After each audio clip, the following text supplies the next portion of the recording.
the talent only lasts for a couple of years or so, you know. After that, it has to be a skill.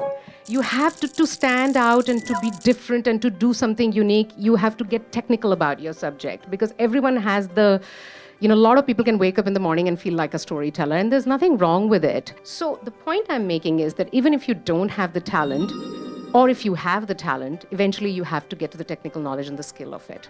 And if you start with no talent, then also it's absolutely the same as someone who has talent, maybe because they have the first 2 years of, sort of ahead of you, but then they'll come to the same place as you.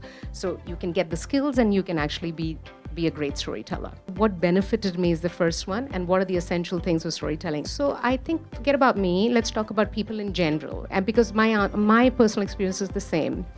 So I'm very blessed to work with one of the most, like, the smartest of smartest people in the corporations, right? Like, they're really smart. They're CEOs, they're head of technology, they're whatever, like, they're really smart, head of AI.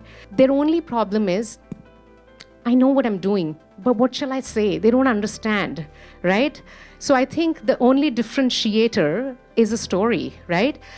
If you run, do you wear Lululemon clothes? They're so expensive. One short, 112. But it's the story that makes us buy that, right?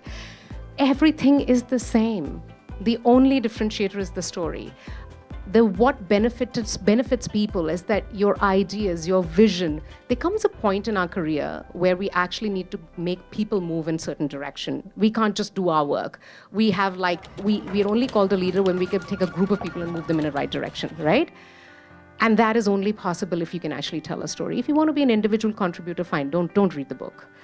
Don't learn how to be a storyteller. But if you want your ideas to be told, you want a vision to be established, everything is a story, really. Like, what's the difference between Apple products and Samsung products? It's the only difference is the story. Who tells what kind of a story? The best places to actually, you know, you'll see some hats that often come, like I've got these hats over here. What they really are, different types of storytellers that you are. Like, certain people have a very journalistic style of storytelling. Certain people have a very visionary style of storytelling. Some people are very reflective styles. So these are the styles that are mentioned in the book. And I think you only discover what you are really good at once you start telling stories, right? So I think my first thing would be to actually really start telling stories, start using them, right? Every story that is told is better than the one not told. Whether it came out the way you wanted or not, it doesn't matter, because you're actually going to learn from that experience what part of that actually excited me and what part of it I felt like I'm faking this a little bit. So you will leverage your own style more. Okay, so first part is really start telling it. Those of you who don't know, I wanted to practice my own storytelling, so I just started a series on every Saturday called Thank God It's a Story Saturday, which forced me to read, find, watch interviews, and every Saturday I record a story and I publish it. It's a discipline I've had since 2017 without missing a Saturday, because I wanted to understand what my own style is. So that's the first thing. The second thing is that most people think that they know how to tell a story, and it is true. They just don't know how to tell a good story. There's a difference between storytelling and good storytelling, right?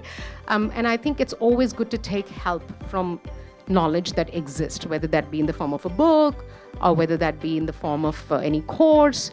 The third thing I would say is that when choosing a book or a course, you choose the right one, because a lot of the storytelling courses are this big storytelling, which is movie making, which is commercial designing, not the ones that are actually suited to the boardrooms. They're very different types of storytelling.